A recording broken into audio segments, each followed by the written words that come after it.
Olá, gente, um bom dia, boa tarde, boa noite, boa madrugada para vocês. Eu sou o professor Alexandre Nápoles Filho e é uma honra imensa estar aqui lecionando para vocês a disciplina Estatuto da Criança e do Adolescente para o seu exame de ordem da OAB. Nessa aula aqui vamos resolver questões do exame de ordem para que vocês tenham uma ideia de como que essa disciplina vem sendo cobrada pela banca da FGV e para que vocês tenham maior chance de êxito. Olha, essa disciplina ela é super previsível. Quando vocês começam a fazer muitas questões, você começa a ver um padrão na exigência das questões da FGV. Então, por conta disso, você não pode negligenciar essa disciplina no seu estudo, tá bom? Se você tiver qualquer dúvida em relação ao que a gente vai abordar aqui, você pode tirar sua dúvida diretamente comigo lá no meu Instagram, no @Alexandre Nápoles, e por meio desse canal eu peço também que vocês me deem um feedback do que está achando da aula, se está curtindo, se está sendo útil para vocês, se está fácil a compreensão. E no pós-prova, comenta comigo aí se você acertou a questão, se caiu o que a gente abordou aqui, tá bom? Beleza? Então, vamos juntos aí iniciar a resolução de questões. Vamos aí na questão 31 do exame de ordem da OAB. Ela diz assim: o adolescente João, com 16 anos completos, foi apreendido em flagrante quando praticava ato infracional análogo ao crime de furto. Devidamente conduzido o processo de forma rígida, ele foi sentenciado ao cumprimento de medida socioeducativa de 1 ano em regime de semiliberdade. Sobre as medidas socioeducativas aplicadas a João, assinale a afirmativa correta. Olha, essa questão bem interessante. Utilizaremos aí os artigos 118, 122 e 120 do ECA para responder a questão. Vamos então aí para a letra A. A medida de liberdade assistida será fixada pelo prazo, olha, destaca aí, ó, preso pelo prazo de 6 meses. Então, ele está dizendo que a medida socioeducativa de liberdade assistida será fixada pelo prazo máximo de 6 meses, sendo que, ao final de tal período, caso o João não se revele suficientemente ressocializado, a medida será convolada em internação, ou seja, transformada em internação. E aí, gente, certo ou errado e por quê? Olha, essa questão está falsa com base no parágrafo 2º do artigo 118. O prazo da liberdade assistida não é um prazo máximo, mas sim um prazo mínimo de 6 meses, tá? Podendo, inclusive, ser prorrogado esse prazo por decisão judicial. A pergunta é, tá, Alexandre, qual é o prazo máximo? O magistrado pode prorrogar esse prazo de forma fundamentada por N anos? A resposta é não. Veja, observe que o ECA ele não trouxe expressamente um prazo máximo da liberdade assistida, tá? Foi um equívoco aí do legislador. Mas a doutrina e a jurisprudência, interpretando ali com base na medida socioeducativa de internação, que tem um prazo máximo de 3 anos, entendeu que se a medida socioeducativa de liberdade assistida é mais leve, mais branda que a medida de internação, então, lógico que a de liberdade assistida não pode durar mais do que a de internação, então não pode ultrapassar os 3 anos. Observem, portanto, que isso é uma interpretação doutrinária e jurisprudencial, não havendo previsão expressa no ECA. Tudo bem? Então, letra A está falsa. Letra B de bola. A medida aplicada foi equivocada, pois deveria ter sido necessariamente determinada a internação de João. Olha, isso é falso, porque, veja, o artigo 122 do ECA, ele vai estabelecer ali as situações que podem se aplicar à medida socioeducativa de internação. O caso em tela aqui revela um ato infracional equiparado ao crime de furto. No crime de furto, não há violência ou grave ameaça contra a pessoa. Não confunda aí furto com roubo. No roubo, sim, há uma grave ameaça, tá? No furto, não. No furto, você retira aquela coisa alheia, móvel de outrem, sem haver essa violência, tá? Então, nessa situação, não poderia se aplicar a medida socioeducativa de internação, tá? Porque para se aplicar, de acordo com o artigo 122, inciso 1º, tem que haver uma grave ameaça ou violência à pessoa. Aqui nem houve grave ameaça, nem violência à pessoa. Foi uma violência contra o patrimônio, tá? As outras situações do artigo 122 quando você tem aí um descumprimento reiterado de uma medida socioeducativa anteriormente imposta, ou então ali quando você está com uma conduta que é incompatível de acordo com o ECA. O artigo 122 ele vai dizer aí quando há uma reiteração do cometimento de outras infrações graves. Então, você tem que cometer outras infrações graves de forma reiterada, tá? Então, não se enquadrando na questão em tela, não há que se falar em medida socioeducativa aí de internação. Então, falso a letra B. Letra C. No regime de semiliberdade, João poderia sair da instituição para ocupações rotineiras de trabalho e estudo. Olha o detalhe, sem a necessidade de autorização judicial. Então, João pode sair da instituição para estudar ou para trabalhar sem autorização judicial? A resposta é sim. Isso está lá previsto lá no artigo 120 do ECA. Então, não precisa dessa autorização judicial. Qual é a natureza da medida socioeducativa de semiliberdade? É que o adolescente, ele de manhã e à tarde, ele estude e trabalhe, e à noite ele se recolhe a essa unidade de semiliberdade, beleza? Essa é a ideia do funcionamento da medida socioeducativa de semiliberdade, o que torna essa letra correta, tá? Então, letra C é a alternativa que a gente marca. Letra D, a medida aplicada foi equivocada, pois não poderia, pelo análogo ao furto, ter sido aplicada a medida diversa da liberdade assistida. Olha, isso é falso. A autoridade competente, o magistrado, ele não possui a obrigação de aplicar uma medida socioeducativa ou outra. Por isso, deve ele ponderar qual é a medida mais eficaz, considerando aí 3 elementos, de acordo com o artigo 112, parágrafo 1º do ECA. Então, ele deve levar em consideração 3 elementos: a capacidade do adolescente de cumprir, as circunstâncias de como foi praticado aquele ato infracional e a gravidade da infração. Levando em consideração esses 3 elementos, o magistrado, e somente ele, cuidado, porque medida socioeducativa, só o magistrado é quem pode aplicar.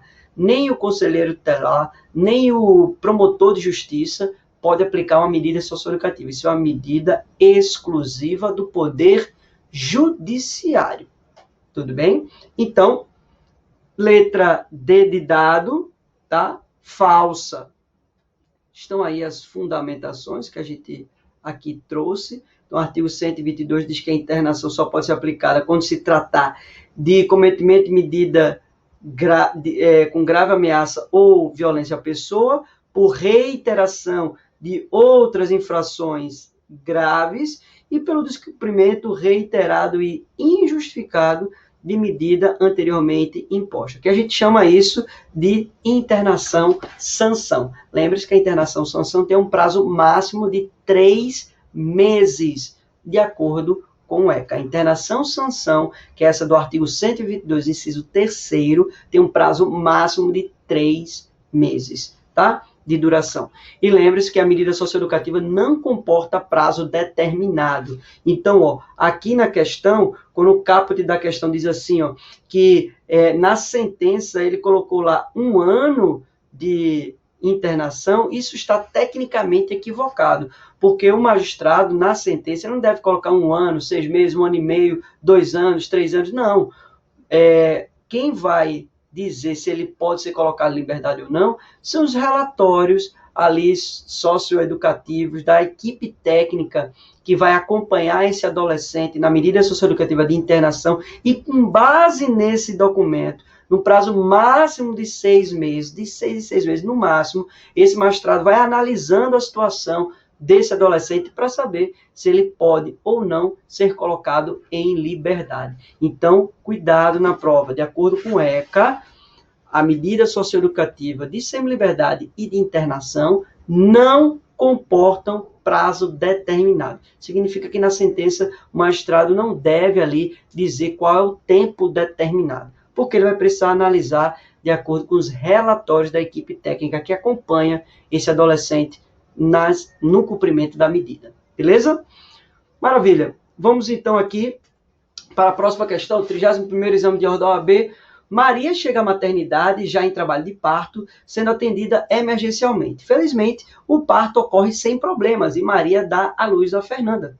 No mesmo dia do parto, a enfermeira Cláudia escuta a conversa entre Maria e uma amiga que a visitava, na qual Maria oferecia Fernanda a sua amiga em adoção. Então, Maria queria entregar a filha dela para adoção, tá? Para Fernanda.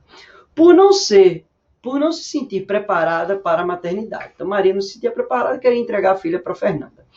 Preocupada com a conversa, Cláudia a relata ao médico obstetra de plantão, Paulo, o qual, por sua vez, noticia o ocorrido a Carlos, diretor-geral do hospital. Naquela noite, já recuperada, Maria e a mesma amiga vão embora da maternidade, sem que nada tenha ocorrido e nenhuma providência tenha sido, vamos destacar aí, ó, nenhuma providência tenha sido tomada por qualquer dos personagens envolvidos, Cláudia, Paulo ou Carlos. Diante dos fatos acima, assinale a afirmativa correta. Olha, questão bem interessante, né? A gente vai utilizar como referência o artigo 258B do ECA. Aqui, tanto a Cláudia quanto o Paulo ou o Carlos praticaram aí uma infração administrativa, sujeita a pena de multa de R$ 1.000 a R$ 3.000. Por quê? Porque não noticiaram isso à autoridade competente. Olha, quando esses profissionais da área de saúde tomam conhecimento desse fato, devem comunicar de imediato o fato à autoridade competente. Então, ali, o conselheiro tutelar, ou então a autoridade policial, ou então o Ministério Público. Para quê? Para que seja instaurado o processo oficial de entrega da criança para a adoção. Tá? Lembre-se que a adoção só se constitui mediante sentença.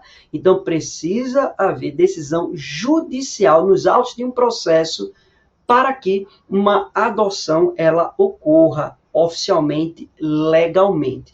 Não pode um conselheiro tutelar, nem aí um promotor de justiça fazer uma adoção, né? Entregar uma criança para adoção. Isso é ato exclusivo do magistrado, tá?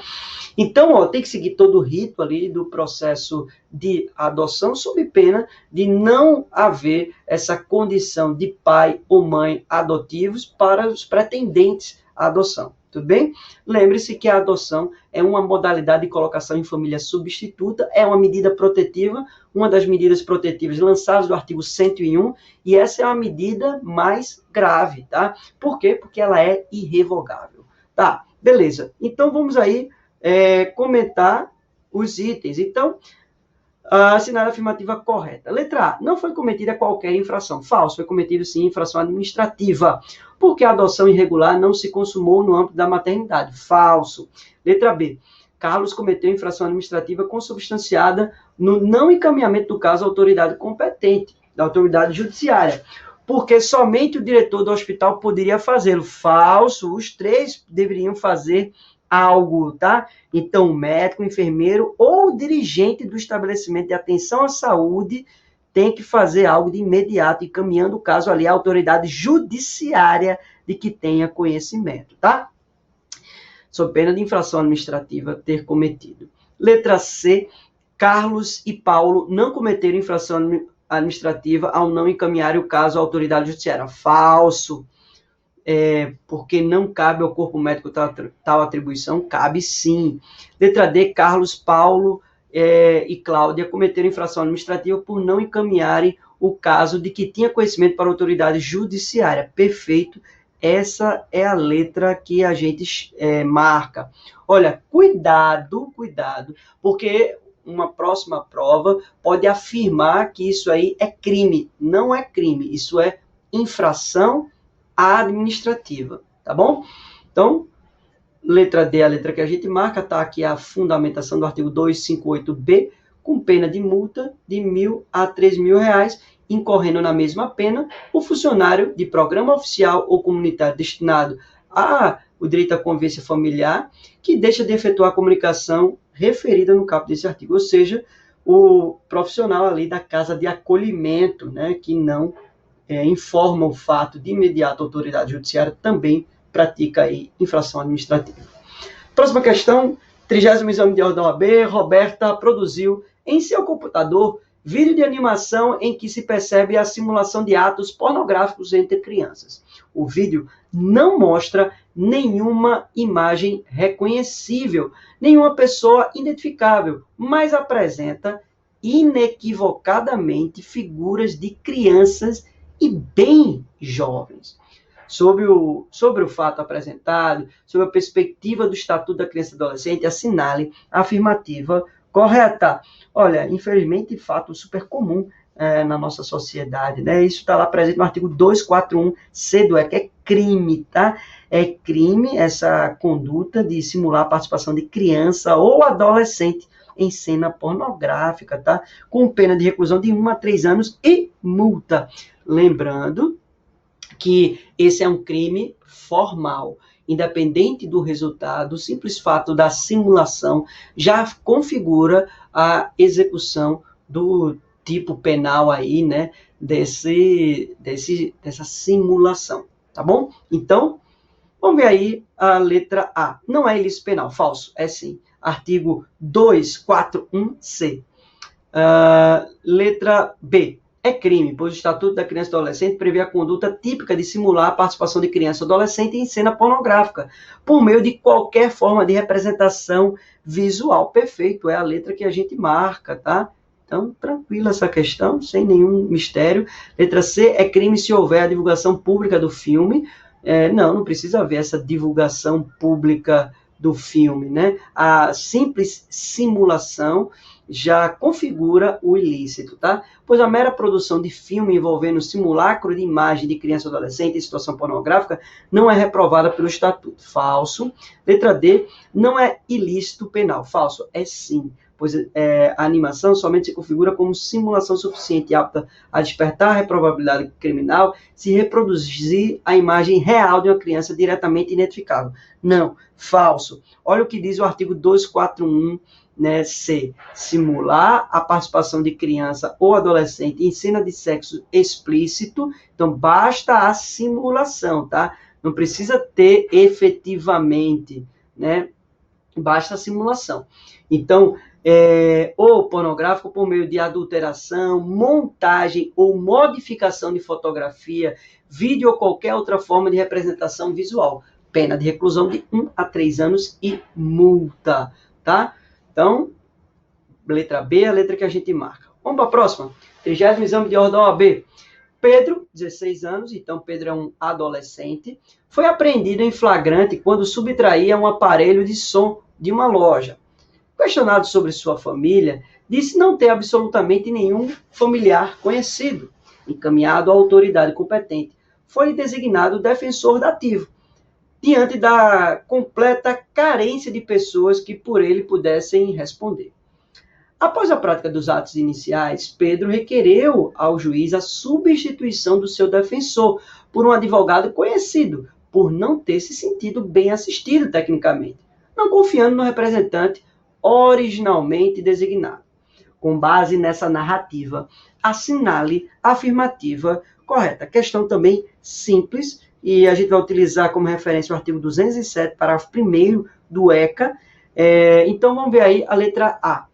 É direito do adolescente ter seu defensor substituído por outro de sua preferência, uma vez que não deposita confiança no que lhe foi designado. Perfeito. É o texto aí trazido pelo artigo 207, tá? Então, esse adolescente tem esse direito, né, a essa defesa técnica de sua confiança, tá bom? Letra B. A defesa técnica deve permanecer incumbida ao defensor atualmente designado, pois não é facultado ao adolescente optar por sua substituição. Falso, ele pode sim solicitar isso. Letra C, o processo deve ser suspenso. Falso, não há nenhuma previsão nesse sentido de suspensão do processo. Adiante os atos até que seja solucionada a questão da representação do adolescente. Falso. Letra D, a substituição somente deverá ser realizada se evidenciada imperícia técnica. Não, a mera não confiança ou desconfiança já traz aí o direito do adolescente de ter essa substituição, não podendo a mera preferência do adolescente ser um motivo para a sua substituição. Falso, tá? Então, nenhum adolescente a quem se atribua a prática de ato infracional será processado sem o seu defensor e ele tem aí o direito de substituir esse defensor por outro de sua confiança, tá? Beleza. Próxima questão, 29º exame de ordem da OAB. Gabriel, adolescente com 17 anos de idade, entrou armado em uma loja de conveniência na cidade de Belo Horizonte, Minas Gerais, exigindo que o operador do caixa entregasse todo o dinheiro que ali existisse. Um dos clientes da loja, policial civil em folga, reagiu ao assalto atirando em Gabriel, mas não acertando. Assustado, Gabriel empreendeu fuga, correndo em direção a Betim, comarca limítrofe a Belo Horizonte, e onde residem seus pais. Lá, sendo capturado por policiais que se encontravam em uma viatura. Sobre o caso, assinale a opção que indica quem será competente para as medidas judiciais necessárias, inclusive a eventual estipulação de medida socioeducativa. Então, vai ser a autoridade judiciária de Betim ou de BH, tá? Então, aí o que ele diz? Desconsiderando, essa informação é importante, qualquer fator de conexão. Então, vamos destacar isso, ó, desconsiderando qualquer fator de conexão, continência ou prevenção, tá? Então, questão bem interessante, vamos utilizar como referência o artigo 147 do ECA, bem como o artigo 4º do Código Penal, tá?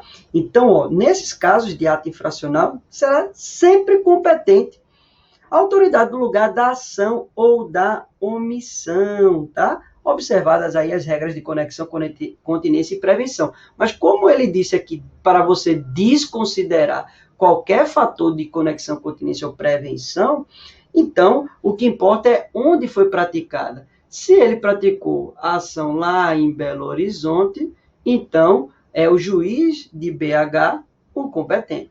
Vamos lá, então, ver as alternativas. Letra A, o juiz da infância e da juventude da comarca de Belo Horizonte, ou o juiz que exerce essa função por ser a capital do estado, tá? Olha, tá falso, né? Então, o juiz que vai exercer essa função da comarca de Belo Horizonte, por ser o foro competente onde o ato infracional foi cometido, né? Não é por ser a capital do estado, não é o fato de ser capital do estado que vai atrair essa competência para o juiz da comarca de BH, tá? Então, falso, não é por ser capital do estado. é por ter sido onde foi praticado o ato infracional. Essa é a conhecida teoria da atividade, lançada no Código Penal, que foi adotada aí pelo Estatuto da Criança e do Adolescente. O que importa é o local onde foi praticada a conduta, a atividade, e não o resultado ou onde ele foi encontrado, onde ele foi apreendido. O que importa é onde ele praticou aquela conduta, tá?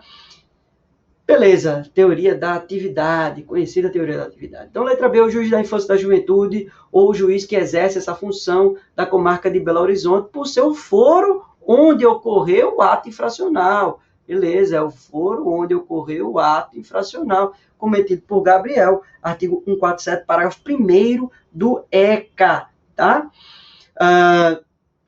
Então, letra B é a letra que a gente marca. Vamos ver a letra C. O juiz criminal da comarca de Betim, não, falso.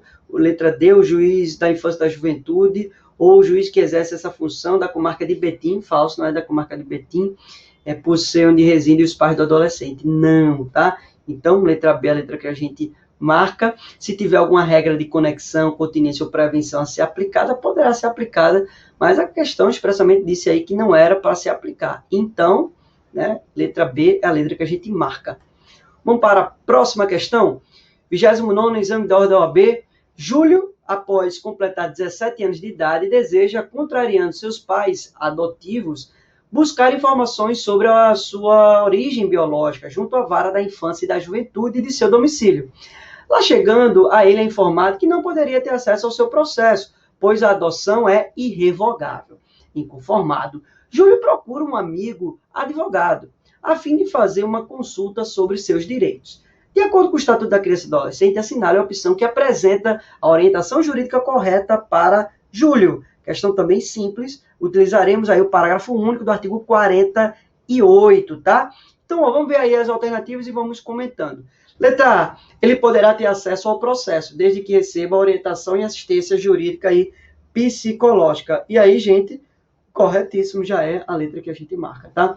Então, o ECA, ele vai dispor lá no seu artigo 48, parágrafo único, que é um direito desse indivíduo de conhecer o seu passado, tá? Saber quem foi a sua família biológica. Se for menor de idade, então esse indivíduo ele terá ali o direito a uma assistência psicológica e judiciária, tá? Por quê? Porque ele precisa primeiro entender os termos técnicos de um processo, então ali uma assistência judiciária, e psicológica, porque muitas vezes a pessoa não aceita de forma tão fácil, tão simples, um processo de adoção, né? Há muitos conflitos que passam pela cabeça do indivíduo e ele precisa, então, desse suporte para melhor lidar com essa situação.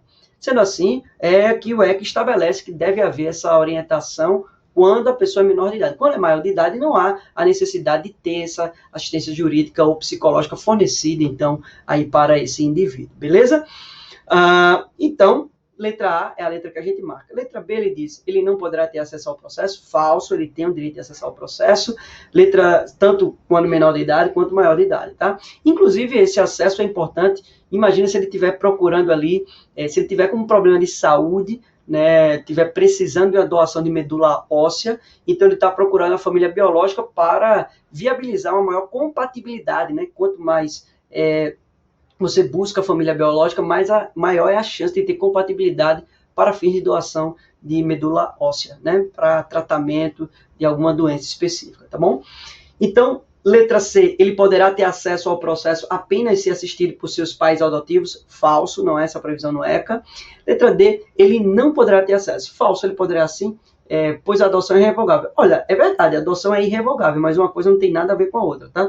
A adoção é uma medida excepcional e irrevogável, que não, mesmo com a morte dos pais adotivos, não vai fazer com que os pais biológicos retomem o poder familiar. Então, com a sentença que constitui a adoção, se extingue todo o poder familiar da família biológica, todos os vínculos com aquela família biológica. A única coisa que vai continuar é a vedação ao matrimônio com a família natural, tá? Então, não pode essa criança ou esse adolescente depois querer casar-se com seu pai ou mãe biológico, por exemplo. Então, o impedimento da vedação, o impedimento aí ao matrimônio vai permanecer em relação aos seus pais biológicos, tá? Mas o resto, então, todos os vínculos serão cortados, tá bom?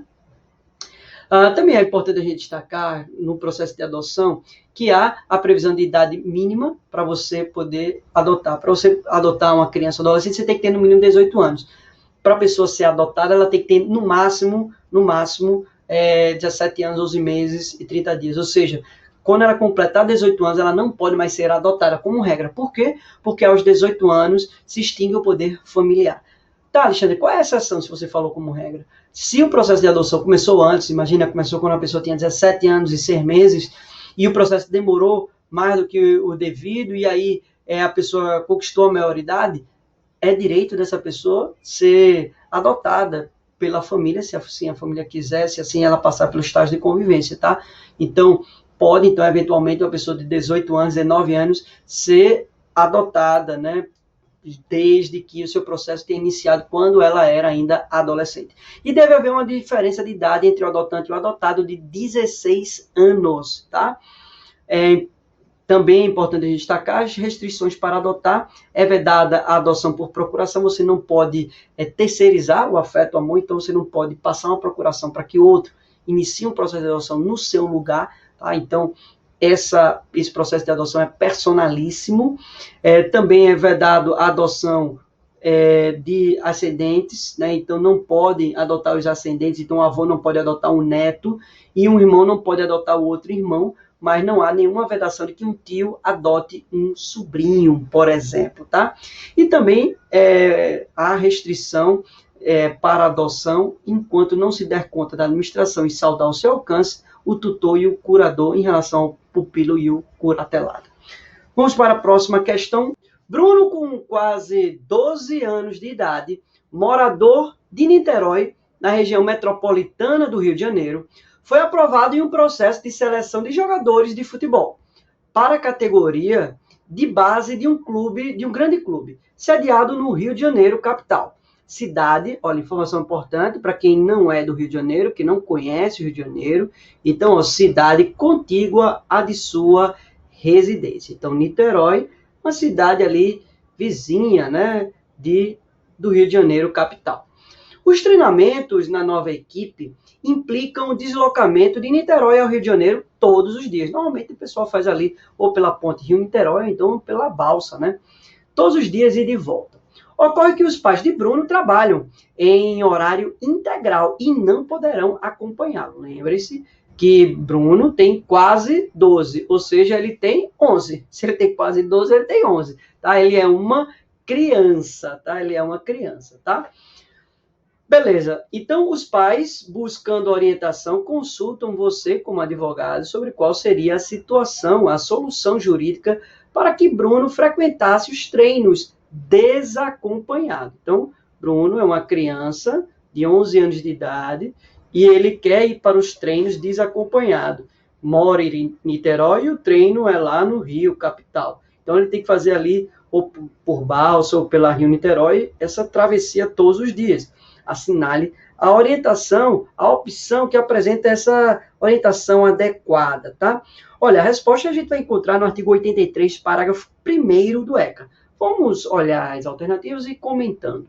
Letra A. Bruno precisará de um alvará que pode ter validade de até 2 anos para poder se deslocar sozinho entre as comarcas. E aí, gente, certo ou errado e por quê?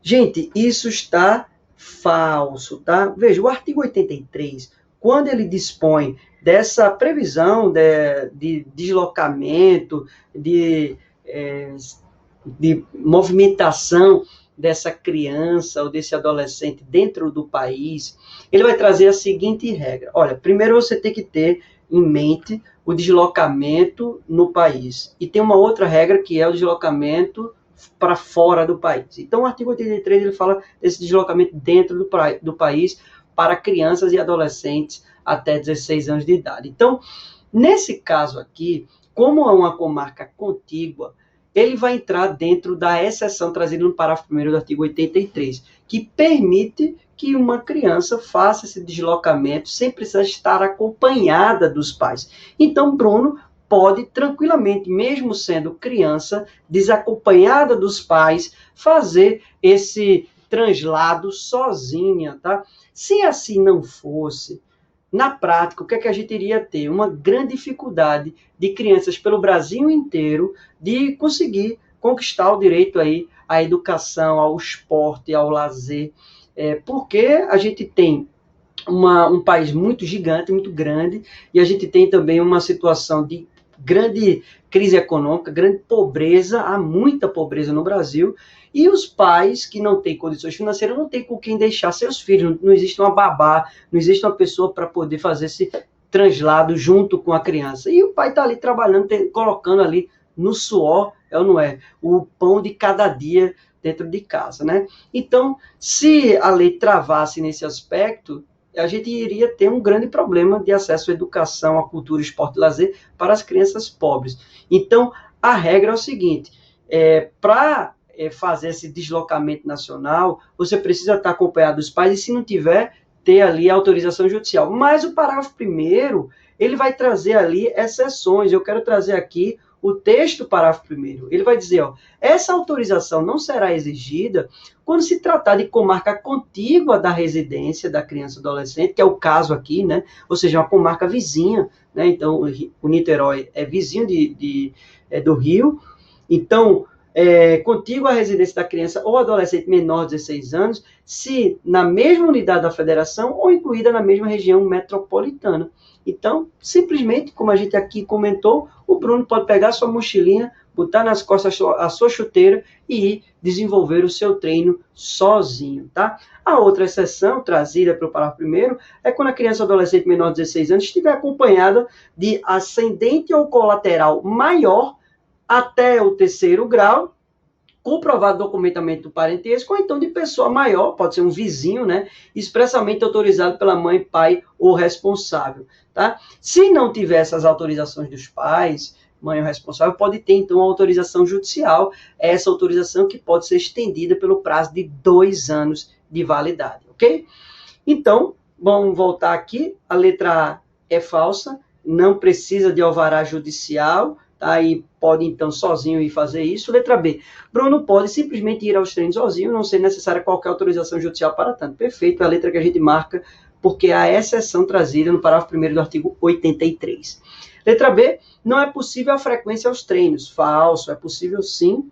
Letra D, Bruno poderá ir aos treinos desacompanhado dos pais, mas será necessário obter autorização judicial ou designação de um tutor, que poderá ser um representante do clube. Não, falso, não precisará de nada disso, porque se encontra presente nas exceções trazidas no parágrafo 1º do artigo 83. Então, a regra é que criança ou adolescente menor de 16 anos, se liga que teve uma alteração recente em 2019 do ECA, né, ampliando aqui essa idade, então criança ou adolescente menor de 16 anos poderá viajar para fora da comarca onde reside desacompanhado dos pais, só se tiver uma autorização expressa judicial. Se não tiver autorização expressa judicial, tem que estar acompanhado dos pais se ele for para fora da comarca. Se ele for para fora da comarca. Então, se ele for de Recife para o Rio de Janeiro, né, se ele for do Ceará, lá de Fortaleza, no Ceará, para Belém do Pará, então foi para fora da comarca, então ou tem que estar acompanhado dos pais, o responsável, ou então tem que ter autorização judicial. Beleza? Tá? Então, vamos para a próxima questão? 28º exame de ordem da OAB. Carla, de 11 anos de idade, com os pais destituídos do poder familiar, cresce em entidade de acolhimento. Carla, então, é uma criança, tá? 11 anos de idade é uma criança. Então, ela cresce em entidade de acolhimento institucional faz 2 anos, sem nenhum interessado em sua adoção habilitado nos cadastros nacional ou internacional. Sensibilizado com a situação da criança, um advogado que já possui 3 filhos, sendo um adotado, deseja acompanhar o desenvolvimento de Carla, auxiliando-a, olha, palavra-chave aqui nessa questão, auxiliando-a nos estudos. Deixa eu destacar aqui, auxiliando-a nos estudos. E a fim de criar vínculos com sua família, levando para casa nos feriados e férias escolares, tá? De acordo com o Estatuto da Criança e Adolescente, de que forma o advogado conseguirá obter a convivência, olha isso, ó, vamos destacar aqui, ó, convivência temporária, peraí, cadê a canetinha aqui, meu Deus, aqui, ó, temporária, externa, de Carla com sua família. Veja que ele quer aí essa convivência temporária, ele não tem o interesse em adotar. Então, ó, qual é a solução? Letra A, acolhimento familiar, letra B, guarda estatutária, letra C, tutela, letra D, apadrinhamento. Olha, a resposta a gente vai encontrar no artigo 19b do ECA, tá? É a figura no Instituto Jurídico Novo do apadrinhamento. Letra D de dado é a letra que a gente marca, tá? Ó, deixa eu destacar alguns pontos aqui para vocês. O apadrinhamento nada mais é do que você proporcionar para uma criança ou adolescente esse convívio familiar, desenvolver aí atividades externas. Você pode pagar um colégio, pagar um futebol, você pode levar para brincar, você pode ir lá na casa de acolhimento brincar com ela. É importante destacar que o apadrinhamento pode ser realizado tanto por pessoa física quanto por pessoa jurídica. Não confunda apadrinhamento com adoção, porque uma empresa pode fazer um apadrinhamento, mas uma empresa não pode realizar uma adoção. Só pessoas físicas podem realizar adoção, não podendo uma empresa realizar adoção. O apadrinhamento, então, tem que ser feito por pessoa maior de 18 anos, tá? Então, menor de 18 anos não pode apadrinhar, tá? Então, pessoa maior de 18 anos e que respeite ali as regras do programa de apadrinhamento ali daquele tribunal, beleza? Então, quais são as regras? Respeitar ali, cada estado vai ter uma regra específica desse programa de apadrinhamento, né? Tem que ser maior de 18 anos e pode ser feito por pessoa física ou então por empresa, uma pessoa jurídica, tá? Então, letra D é a letra que a gente marca, artigo 19b, tá? E essas pessoas não podem estar inscritas no cadastro de adoção. Essa é uma condição importantíssima. É só para atividades de acompanhamento, né, dessa criança ou adolescente, trazendo benefício para ela. Próxima questão. 27º exame de ordem da OAB. Os irmãos João, 12 anos, então João é adolescente, né? Jair, 14 anos, também adolescente, e José, 16 anos, também adolescente, chegam do interior com os pais em busca de melhores condições de vida para a família. Então, tá, chega ali os 3 irmãos adolescentes do interior. Os 3 estão matriculados regularmente em estabelecimento de ensino e gostariam de trabalhar para ajudar na renda da casa. Sobre as condições em que os 3 irmãos conseguirão trabalhar formalmente, considerando os direitos da criança e do adolescente, assinale a afirmativa correta. Questão bem interessante, porque revela aí um dilema, um debate do dia a dia, tá? A gente vai encontrar a resposta nos artigos 60, 62 e 67 do nosso Estatuto da Criança e do Adolescente, bem como ali no artigo 7º, inciso 33 da nossa Constituição Federal. Então, ó, João, 12 anos, pode trabalhar? Não, tá? Não pode trabalhar. Alexandre, nem na condição de aprendiz? Não, nem na condição de aprendiz, tá? Então, ó, cuidado na prova. Nem todo adolescente pode trabalhar e nem todo adolescente pode desenvolver essa atividade de aprendiz, tá? Só adolescente a partir dos 14 anos. Só a partir dos 14 anos que pode trabalhar na condição de aprendiz. Não pode, aos 14 anos, trabalhar com carteira assinada. Tem que ser só na condição de aprendiz, tá? Só a partir dos 16 anos é que pode trabalhar com carteira assinada, né? Com a CTPS formalmente, tá? Mas é importante destacar que nenhum adolescente pode trabalhar em trabalho noturno, insalubre ou penoso, beleza? Sendo assim, e criança, obviamente, não pode também trabalhar em nenhuma hipótese, beleza? Então, vamos lá. Letra A, João, não. João pode trabalhar? Não, não pode trabalhar, tá? Então, beleza, até aí, correto. Jair, contrato de aprendizagem. Beleza, Jair pode ser ali o contrato de aprendizagem, ok. José, que tem 16 anos, contrato de trabalho especial, salvo atividades noturnas perigosas e insalubres. Beleza, isso aí é a letra que a gente marca, é a letra A, já é a resposta correta, tá? Todas as outras estão falsas. Estão aí as fundamentações que a gente aqui trouxe. Lembre-se que o trabalho noturno é aquele desenvolvido entre as 22 horas de um dia e as 5 horas do dia seguinte, tá bom? Beleza? Vamos para a próxima questão. Antes disso, dizendo que a aprendizagem é aquela formação técnico-profissional ministrada segundo as diretrizes e bases da legislação educacional em vigor. Nessa forma de aprendizagem, a ideia é que o adolescente aprenda, né, com o labor, não pode ser qualquer labor, não pode ser um labor perigoso, insalubre ou noturno, e ele também tem que estar estudando, tá? Ele só pode estar num programa de aprendizagem se ele estiver também estudando, beleza? Maravilha, vamos ver outra questão aí. 27º exame de ordem da OAB. Joaquim, adolescente com 15 anos de idade, sofre repetidas agressões verbais por parte de seu pai, José, pessoa rude que nunca se conformou com o fato de Joaquim não se identificar com seu sexo biológico. Os atentados verbais chegaram ao ponto de lançar Joaquim em um estado de depressão profunda, inclusive sendo essa clinicamente diagnosticada. Constatada a realidade dos fatos acima narrados, assinale a afirmativa correta. Aí ele vem, ó, letra A. A gente vai responder isso aí com base no artigo 130, parágrafo único do ECA, tá? Então ele vem aí, letra A. Os fatos descritos revelam circunstância de mero desajuste e convívio familiar, não despertando relevância criminal ou de tutela de direitos individuais do adolescente, refugindo do alcance do ECA. Olha, isso tá falso. O magistrado, ele pode determinar ali o afastamento de José da residência e que convive ali com Joaquim, como uma medida cautelar para evitar o agravamento desse dano psicológico, podendo inclusive aí fixar pensão alimentícia, tá? Então, falso a letra A. Letra B. O juízo competente poderá determinar o afastamento de José da residência em que vive com Joaquim, como medida cautelar para evitar o agravamento do dano psicológico do adolescente, podendo inclusive fixar pensão alimentícia provisória para o suporte de Joaquim. Perfeito, é o que dispõe o artigo 130, parágrafo único, tá?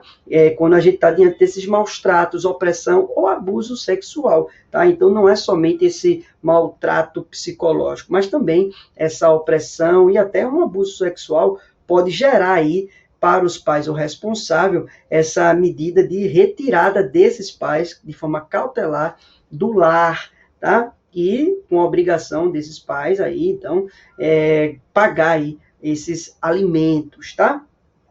Esse é o princípio que vai incidir da proteção integral da criança, tá? Beleza, então letra B é a letra que a gente marca. Aqui a canetinha. Letra C. O juiz poderá afastar cautelarmente José da moradia comum com Joaquim, sem que isso implique juízo definitivo de valor sobre os fatos, razão pela qual não é viável a estipulação de alimentos ao adolescente, eis que irreversíveis. Não, falso, é viável sim os alimentos e também é viável o afastamento cautelar do lar. Letra D, a situação descrita não revela motivação legalmente reconhecida como suficiente a determinar o afastamento de José da moradia comum, recomendando somente o aconselhamento educacional do pai. Falso. Tá? Então aí as fundamentações, tá? Com base no artigo 130, parágrafo único do ECA. Vamos para a próxima questão? 26º exame de ordem da OAB diz assim: Maria, em uma maternidade na cidade de São Paulo, manifesta o desejo de entregar Juliana, sua filha recém-nascida, para adoção. Assim, Maria, encaminhada para a vara da infância e da juventude, após ser atendida por um assistente social e por uma psicóloga, ouvida em audiência, com assistência do defensor público e na presença do Ministério Público, afirmando desconhecer, olha a informação importante, ela desconhece o pai da criança e ela também não tem contato com sua família. Essa é outra informação importante. Ela não tem contato com sua família. Então, ela quer entregar a sua filha recém-nascida para a adoção. Porque essa sua família aqui, ó, como ela diz aqui, ó, vive no interior do Ceará há 5 anos. Assim, após Maria manifestar o desejo formal, ela manifestou esse desejo formal de entregar a filha para adoção, o juiz decreta a extinção do poder familiar. Então, ela formalmente ali disse que queria entregar, e o juiz decretou a extinção do poder familiar mediante sentença, determinando que Juliana vá para a guarda provisória de família habilitada para adoção no Cadastro Nacional. Passados 8 dias do ato, Maria procura um advogado, então destaca aí, ó, isso, ó, 8 dias, passados 8 dias do ato, Maria procura um advogado arrependida, tá? Então ela está aí arrependida, destacar também isso, afirmando que gostaria de criar sua filha. De acordo com o ECA, Maria poderá reaver a filha? Olha lá, questão interessantíssima, a gente vai respondê-la com base no artigo 166, parágrafo 5º do ECA, e aqui a gente vai precisar fazer uma diferenciação entre retratação e arrependimento, tá? Vamos logo de cara aí ver as alternativas para ver se vocês acertam. Letra A, sim, então ela pode reaver a filha, Maria pode reaver a filha, a resposta é letra A. Sim, uma vez que a mãe poderá se retratar até a data da publicação da sentença de adoção. E aí, gente, certo ou errado e por quê? Olha, essa questão ela está falsa. Cuidado com a pegadinha de prova, não confunda a retratação com arrependimento. A própria questão aqui no caput, ela deu essa dicasinha aqui, ó. Ela disse, ó, arrependida, tá vendo? Ela está arrependida.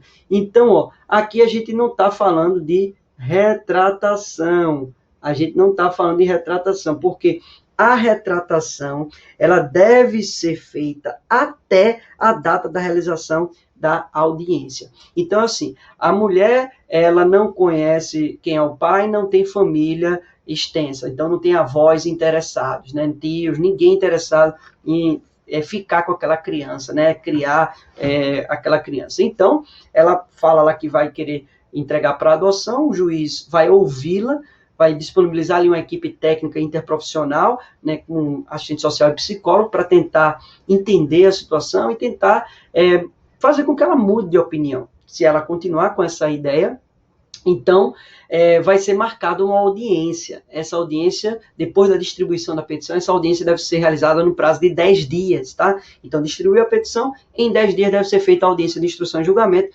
para ouvir essa pessoa, essa mulher. Ouvindo ela e ela desejando realmente entregar, então o magistrado vai prolatar uma sentença de extinção do poder familiar. Mas ainda assim será dada uma outra chance para a pessoa. Então ela tem um prazo de 10 dias para se arrepender, não é se retratar, é para se arrepender, tá? Então o advogado aqui nesse caso concreto tem que ser rápido, né? Porque só tem aí 2 dias para ele ingressar ali com a petição informando, né, esse arrependimento, tudo bem? Então, é isso.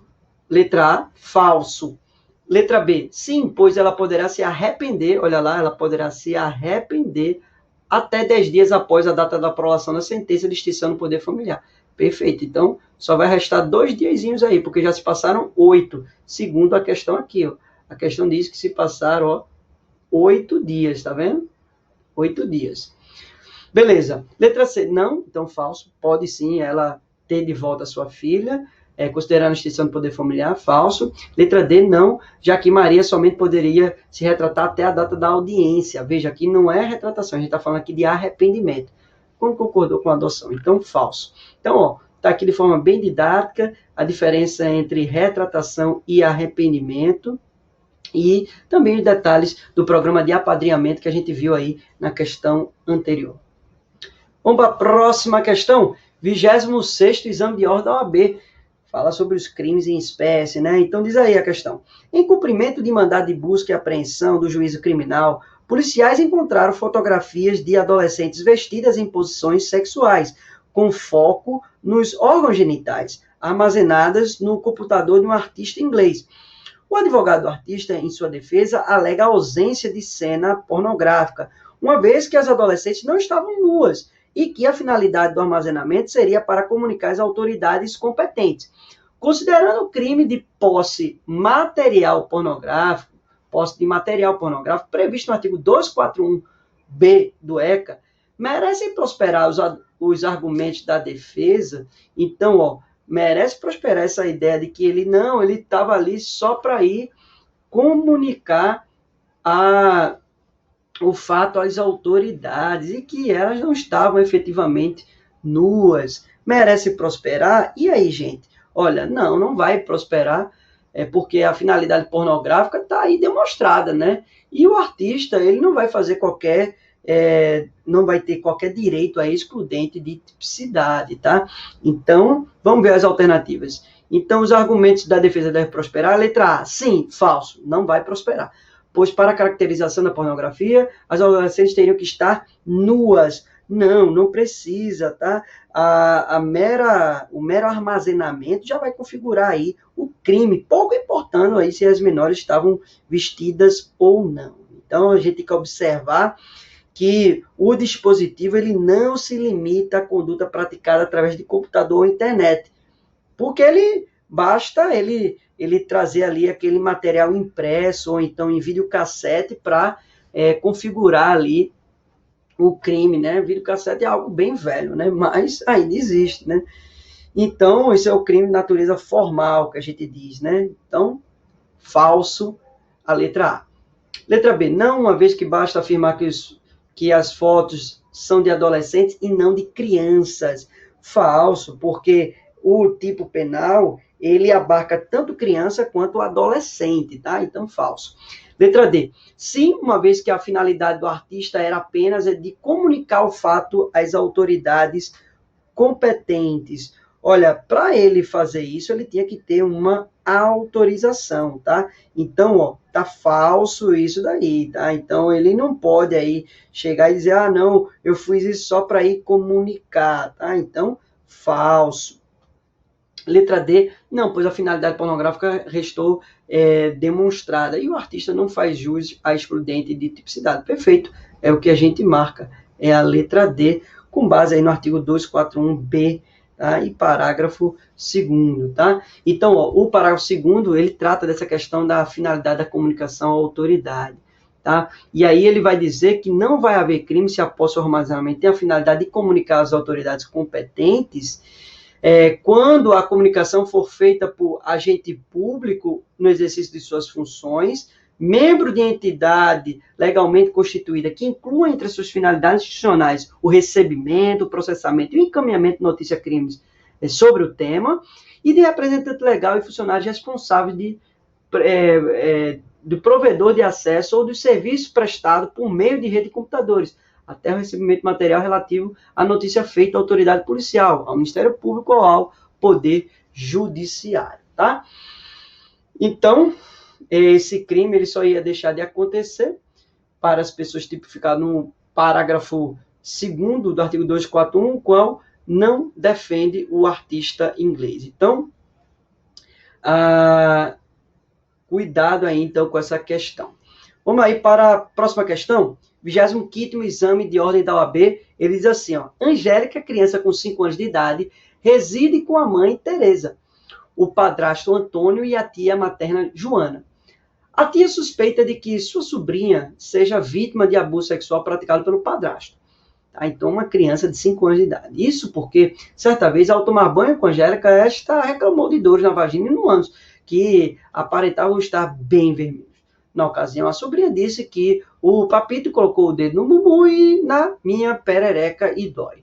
Joana narrou o caso para a irmã Tereza, que disse não acreditar no relato da filha, pois ela gostava de inventar histórias e que, ainda que fosse verdade, não poderia fazer nada, pois depende financeiramente de Antônio.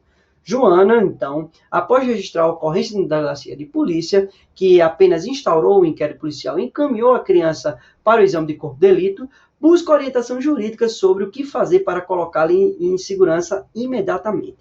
De acordo com ECA, a fim de resguardar a integridade de Angélica até que os fatos sejam devidamente apurados pelo juízo criminal competente, assinale a opção que indica a medida que poderá ser postulada por um advogado junto ao juiz da infância e da juventude. Olha, a resposta aqui a gente vai encontrar com base no artigo 130 do ECA, tá? Vamos ver aí, letra A.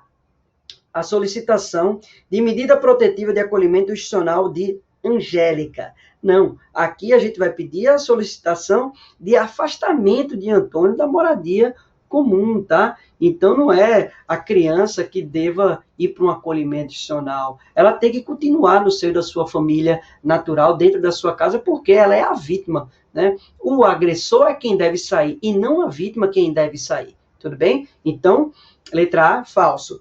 Solicitar a suspensão do poder familiar de Antônio. Não, essa suspensão do poder familiar ainda não será viável. Essa suspensão é só quando houver uma decisão definitiva, tá? Então, a suspensão não pode haver nesse momento ainda.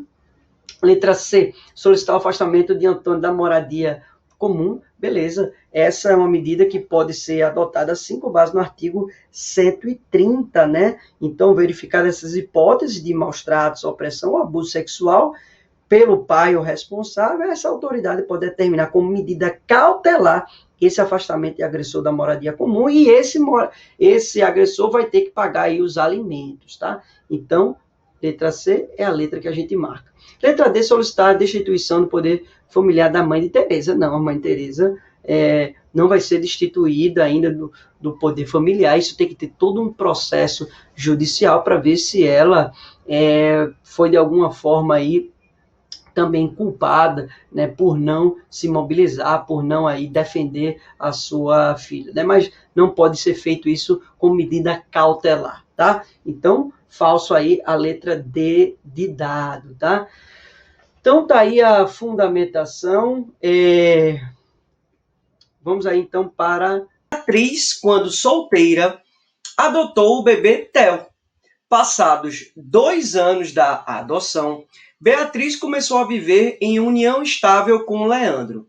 Em razão das constantes viagens a trabalho de Beatriz, Leandro era quem diariamente cuidava de Theo, participando de todas as atividades escolares.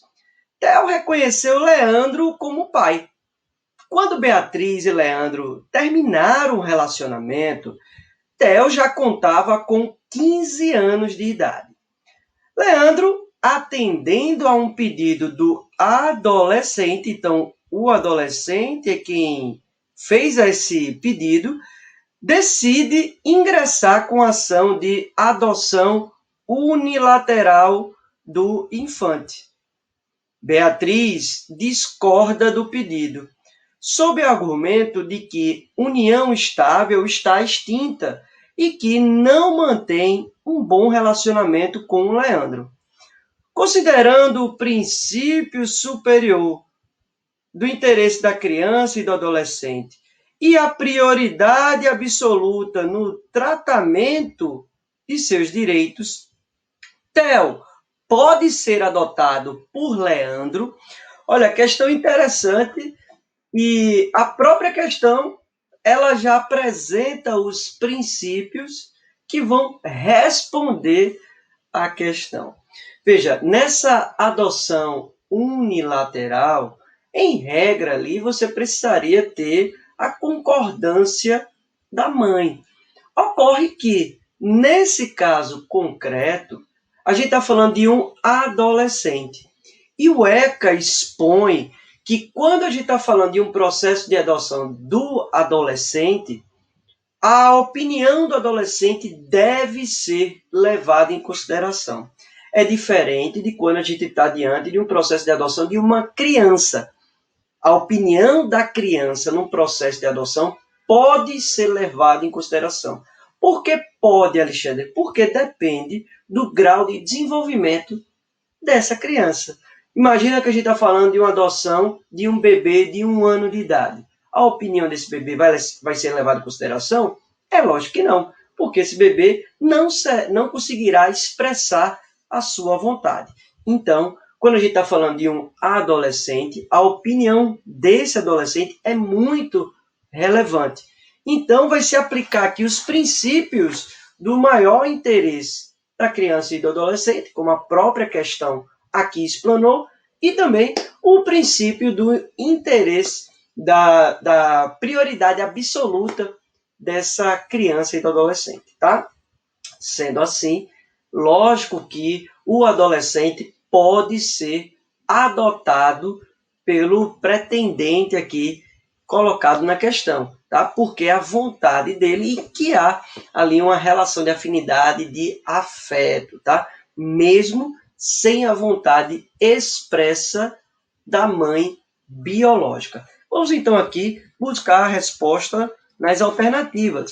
A letra A diz não, pois a adoção unilateral é imprescindível que Beatriz concorde com o pedido. Olha, não é imprescindível, tá? Não é principalmente porque a gente está aqui falando de uma adoção de adolescente que expressamente quer que seja adotado pelo ex-padrasto, tá?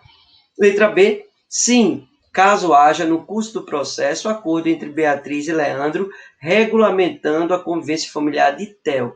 Olha, é possível essa adoção mesmo sem haver um acordo entre Beatriz e Leandro. Pode o juiz, nos autos do processo, determinar como que será esse regime da regulamentação de visita e o regime da guarda, tá bom?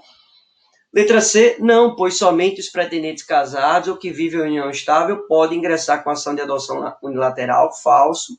Letra D, sim, o pedido de adoção unilateral formulado por Leandro poderá excepcionalmente, é isso aí, ó, excepcionalmente, ser deferido, e ainda que de forma não consensual, regulamentada a convivência familiar com o Theo, com os pais. Perfeito, esse é o entendimento jurisprudencial, com base ali no artigo 42, parágrafo 4º do Estatuto da Criança e do Adolescente, beleza? Então, questão interessante, você deve ter atenção e estudar com mais detalhe esse artigo 42, tá bom?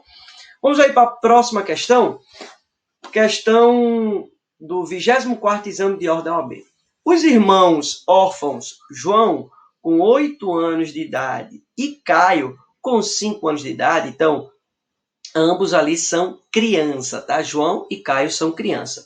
Eles crescem juntos em entidade de acolhimento institucional, aguardando colocação em família substituta. Não existem pretendentes domiciliados no Brasil interessados na adoção dos irmãos de forma conjunta, apenas separados. Olha, então no Brasil, os pretendentes na fila de adoção no Brasil só estão interessados em adotar eles de forma separada.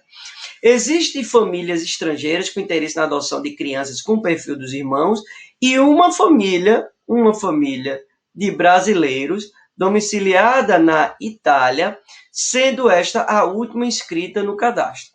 Considerando o direito à convivência familiar e comunitária de toda criança e de todo adolescente, assinale a opção que apresenta a solução que atende, olha o comando da questão, tá? Atende aos interesses dos irmãos. E aí, gente, vamos ver aí, letra A. Adoção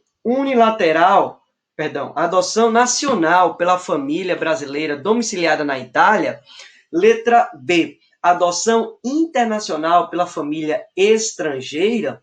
Letra C. Adoção nacional por famílias domiciliadas no Brasil, ainda que separados, aí os irmãos separados. Letra D. Adoção internacional pela família brasileira domiciliada na Itália. E aí, gente, qual é a resposta dessa questão? Questão interessantíssima que a gente vai responder com base no artigo 50 e no artigo 51 e seus respectivos parágrafos, tá?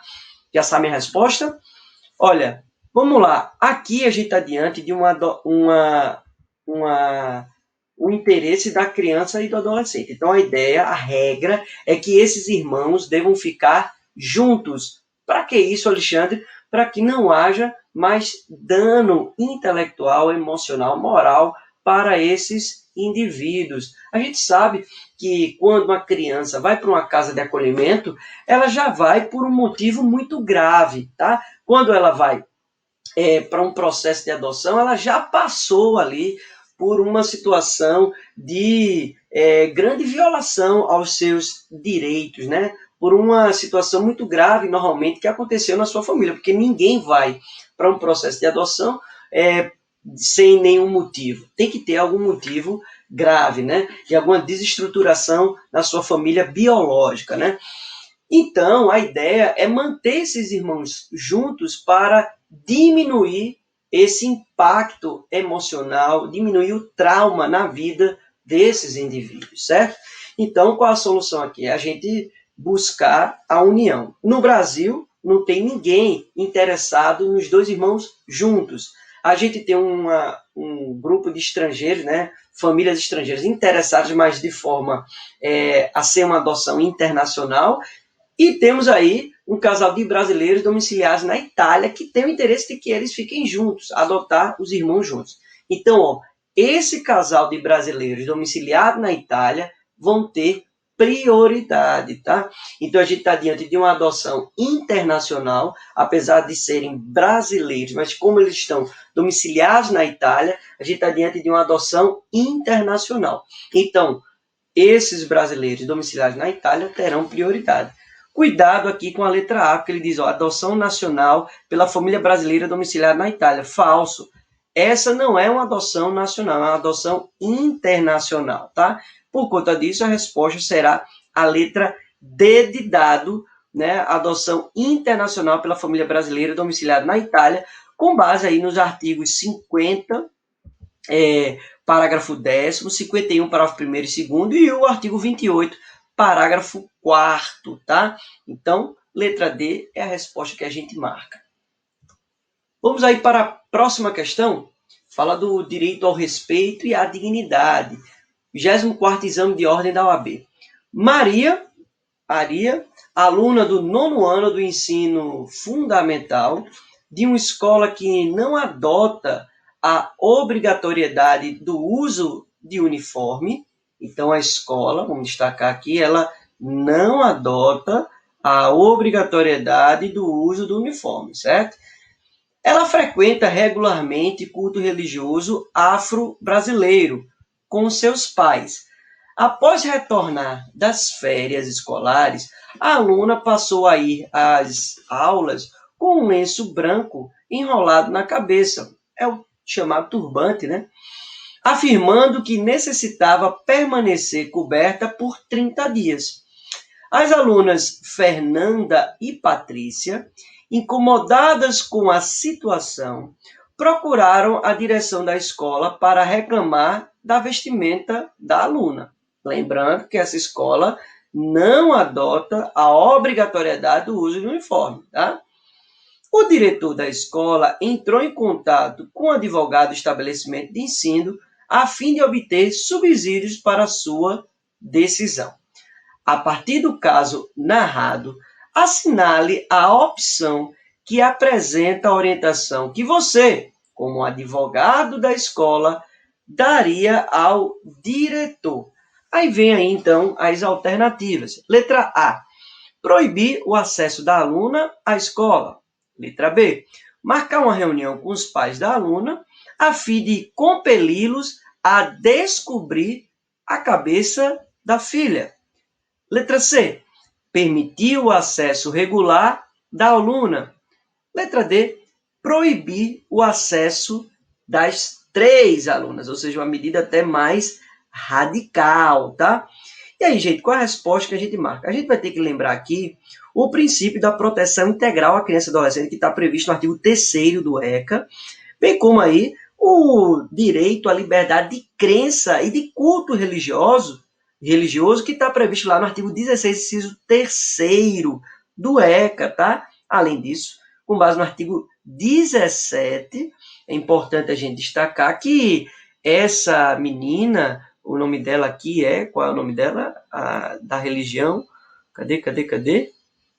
A Maria, né? A Maria, tá? Então, ela tem um direito ao respeito que deve ser garantido para ela, né, previsto no artigo 17, que consiste nessa inviolabilidade da integridade física, psíquica e moral, abrangendo aí a preservação da imagem, da identidade, da autonomia, dos valores, das ideias, das crenças, dos espaços e dos objetos pessoais. Sendo assim, qual é a conduta que essa escola deve ter para com a Maria, que tem essa religião de matriz africana? Olha, ela deve permitir que a Maria continue usando o seu turbante, né? Então não pode haver qualquer tipo de impedimento nesse sentido. E é importante também, naturalmente, essa escola fazer aí um processo pedagógico, educativo com os pais ou responsáveis, com as alunas, para buscar ali um respeito a essa diversidade religiosa, apresentando as várias formas de cultos religiosos que existem em nossa sociedade brasileira, para que, para além de uma medida de permissão, tenha também um processo educativo de sensibilização para essa diversidade, que é assim que é a nossa sociedade, né?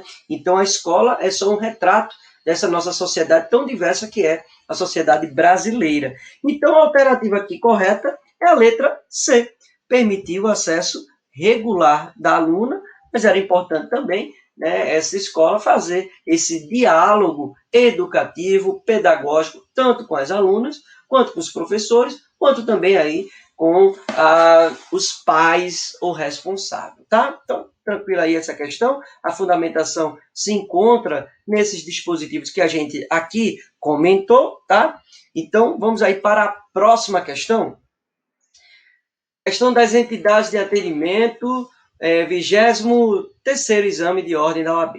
Ele diz assim, ó, os irmãos Fábio, 11 anos, e João, 9 anos, ou seja, ambos crianças, foram submetidos à medida protetiva de acolhimento institucional pelo Juízo da Infância e da Juventude, pois residiam com os pais em área de risco, que se recusavam a deixar o local, mesmo com a interdição do imóvel. Olha lá, o imóvel estava numa área de risco, né? Então a Defesa Civil foi lá e interditou esse imóvel, tá? Então houve essa interdição do imóvel pela Defesa Civil.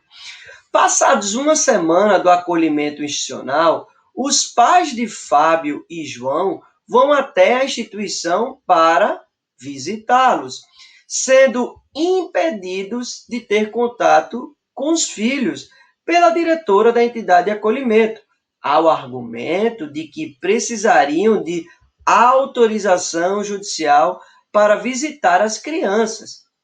Os pais dos irmãos decidem, então, procurar uma orientação jurídica de um advogado, considerando os ditames do Estatuto da Criança e do Adolescente. A direção da entidade de acolhimento agiu corretamente? Olha, vamos responder aqui com base no artigo 92 do ECA. E aí, gente, o que é que deveria fazer essa diretora da entidade de acolhimento? Deveria aí ela permitir ou proibir? Olha, questão interessante, tá? Ó, primeiro de tudo, aqui a gente não está diante de uma violência, um maltrato praticado pelos pais, tá? Então, a gente está diante aí de uma negligência, né? Muitas vezes aí, por falta de opção, né, a pessoa não sai do imóvel, por também não ter aí uma educação, não ter aí uma clareza do risco que aquilo ali realmente traz para eles e para seus filhos, né, para os pais, para os seus filhos. A pessoa permanece no imóvel, né, por uma crença, tá, não, mas Deus vai me salvar, minha casa não vai cair. Pode ser por questões religiosas, por questões de não ter opção para onde ir, né, por ser o único imóvel da pessoa, não ter outro familiar. Por N motivos, a pessoa não sai do imóvel, mesmo numa situação gravíssima, né, de pleno desabamento, né? Infelizmente, isso acontece no Brasil. A atitude correta, a atitude de retirar as crianças para colocar no acolhimento institucional foi correta, né? Para salvar a vida dessas crianças, tá? Mas a atitude da diretora desse acolhimento institucional foi errada, porque não precisa de autorização judicial para que os pais visitem essas crianças. Até porque a regra é que esses profissionais da casa de acolhimento devem fazer de tudo para que essas crianças retornem ao poder familiar dos pais. Essa é a medida, a providência a ser tomada pelo diretor dessa unidade de acolhimento institucional. porque deve-se buscar o resgate desses vínculos familiares. Esse é o princípio que rege a prática do acolhimento institucional. Sendo assim, então, a atitude da diretora da unidade de acolhimento foi errada. Vamos, então, aqui buscar as alternativas. Então, a pergunta é, a direção da entidade agiu corretamente? A resposta é não. Então, o que disser sim já está falso, tá? Aí ele diz, sim, pois o diretor da entidade de acolhimento é equiparado ao guardião. É verdade que o diretor da unidade de acolhimento é equiparado ao guardião, tá? Mas ela agiu erradamente, porque aqui deve-se buscar a reintegração familiar. É o que diz o artigo 92, inciso 1 do ECA, tá? Deve-se buscar preservar os vínculos familiares e promover essa reintegração familiar. Esse é o princípio básico do serviço de acolhimento institucional, lançado no artigo 92, tá? Então, falso essa questão. Ser equiparado ao guardião, isso está lá no artigo 92, parágrafo 1º, tá? Então, essa partezinha está correta, mas está errada a atitude da unidade de acolhimento, tá? Letra B. Não, porque os pais não precisam de uma autorização judicial. É verdade. Né? Então, os pais não precisam de uma autorização judicial, mas apenas de um ofício do Conselho Tutelar autorizando a visitação. Aí, ó, ficou falso. Os pais não vão precisar desse ofício do Conselho Tutelar autorizando a visitação, tá? Se não houver decisão judicial impedindo o contato dos pais com os filhos, é dever da entidade de acolhimento permitir essa visitação, tá? Se não houver uma decisão judicial proibindo, é dever da instituição permitir essa visitação, porque a ideia é a manutenção dos vínculos familiares, tá bom? Aqui a gente não está diante de uma extinção do poder familiar dos pais, ok? Então, letra B, falso, não precisa desse ofício coisa nenhuma. Letra C, já está falso porque não é sim, é não, né? Pois a medida protetiva de acolhimento institucional foi aplicada pelo juiz da infância, assim somente ele poderá autorizar a visita.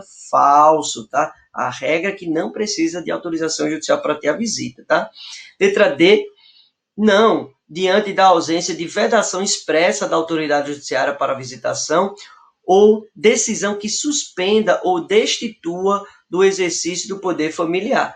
Perfeito, é a letra D que a gente marca, com base aí no artigo 92, parágrafo 4º, e também nos incisos 1 e 8 do artigo 92, tá? Então, aí as fundamentações. Vamos, então, para a próxima questão. Fala aí do direito ao respeito e à dignidade, 23º exame de ordem da OAB. Agente público executor de medida socioeducativa de internação, a pretexto de manter a disciplina e a ordem na unidade que atua, ordena que 2 adolescentes se vistam com roupas femininas e desfilem para os demais internos, que escolherão a garota da unidade. Em visita à unidade, uma equipe composta pela Comissão de Direitos Humanos da OAB e pelo Conselho Tutelar toma ciência do caso. Segundo restou apurado, o agente teria atuado de tal forma porque os 2 adolescentes eram muito rebeldes e não cumpriam regularmente as decisões da unidade. Com base apenas no Estatuto da Criança e Adolescente, sem prejuízo de outras sanções, assinale a opção que indica a medida que poderá ser adotada imediatamente pela equipe que fiscalizava a unidade, sendo composta por membros da OAB e do Conselho Tutelar. Questão bem interessante, infelizmente isso acontece rotineiramente, né? Esses maus tratos, essas condutas de violação aos direitos dos internos dentro da unidade de internação, tá? Olha, a resposta encontraremos no artigo 18b, parágrafo único do ECA. Então, ó, o que é que diz a letra A? Transferência imediata dos adolescentes para outra unidade socioeducativa. Olha, essa medida ela não encontra previsão no ECA. Veja que o comando da questão diz, ó, com base apenas no ECA, tá? Então, essa medida de transferência imediata não existe no ECA. Letra B, a advertência do agente público aplicada pelo Conselho Tutelar. Isso está previsto expressamente no inciso 5º e parágrafo único do artigo 18b do ECA. Essa medida foi inserida lá pela Lei 13.010 de 2014. Além disso, outras medidas administrativas podem vir a ser tomadas contra esse agente público de acordo com as normas disciplinares da categoria desse servidor. Então, é possível ali as normas que regem esse servidor, esse agente socioeducativo, punir ele de acordo com as normas éticas, tá? Mas aqui a gente está de acordo somente com o Estatuto da Criança e do Adolescente. Sendo assim, é essa a resposta que a gente marca, tá? Então, letra B é a alternativa correta. Vamos ver as outras. Advertência do agente público aplicada pela comissão, não é pela comissão da OAB, é pelo Conselho Tutelar, tá? Letra D, advertência imediata do agente público, transferência imediata do agente público para outra unidade. Essa medida também não se encontra prevista no ECA, tá? Então, letra B é a letra que a gente marca, com base no artigo 18b, inovação trazida aí pela Lei 13.010 de 2014. Vamos aí para a próxima questão. Trata aí dos crimes e das medidas socioeducativas, 22º exame de ordem da OAB. Mariano, 59 anos de idade, possuía em sua residência 302 vídeos e fotografias com cenas de sexo explícito envolvendo adolescentes. Descobertos os fatos, foi denunciado pela prática de 302 crimes do artigo 241-B da Lei 80.69 de 90, ou seja, adquirir, possuir ou armazenar por qualquer meio, fotografia, vídeo ou outra forma de registro que contenha cena de sexo explícito ou pornografia envolvendo criança ou adolescente. Em concurso material, sendo descrito que possuía o material proibido. Os adolescentes das imagens não foram localizados. Encerrada a instrução e confirmados os fatos, o Ministério Público pugnou pela condenação nos termos da denúncia. Em sede de alegações finais, diante da confissão do acusado e sendo a prova inquestionável, sob o ponto de vista técnico, o advogado de Mariano, olha, se liga no comando da questão, o advogado de Mariano deverá pleitear. Aí vamos lá. Letra A. A absolvição de Mariano, tendo em vista que ele não participava de nenhuma das cenas de sexo explícito envolvendo adolescente. Letra B. O reconhecimento de crime único do artigo 241-B da Lei 80.69/90. Letra C. Reconhecimento de concurso formal de crimes entre os 302 delitos praticados. Letra D, a extinção da punibilidade do acusado em razão do desinteresse dos adolescentes em ver Mariano processado. E aí, gente, qual é a resposta correta? Olha, se são 302 crimes, a ideia do advogado, a estratégia que ele deve buscar é o reconhecimento de que haja um crime único, tá? O caso aí é de crime único, uma vez que o fato de o agente possuir mais de um vídeo ou mais de uma fotografia não vai configurar por si só pluralidade de crimes. Estamos diante então de um crime único, a semelhança do que ocorre quando alguém é preso por tráfico de drogas, portando ali cocaína, maconha, crack, várias drogas ilícitas, né? Então o indivíduo ele não vai responder por 302 crimes, tá? Então a ideia é você buscar essa estratégia de crime único, tá? O concurso formal, ainda que tenha uma única conduta, requer 2 ou mais resultados, que não são visualizados aqui no nosso exemplo, tá? Então é por isso que a gente vai marcar a letra P de bola, tá? Questão interessante que exigia aí do candidato conhecimento não só do Estatuto da Criança e do Adolescente, mas ali das regras gerais do direito penal, tá? Então, da teoria geral do direito penal. Então, a resposta correta é a letra B de bola, tá? Letra B de bola é a resposta que a gente marca. Então, tá aí o artigo 241b, adquirir, possuir ou armazenar. Então, basta ele ali adquirir, possuir ou armazenar para configurar o crime. Mas não são vários crimes, é um crime único, tá? Então, não tem duas ou mais condutas, tá? Há uma conduta única, nem há dois ou mais resultados, tá?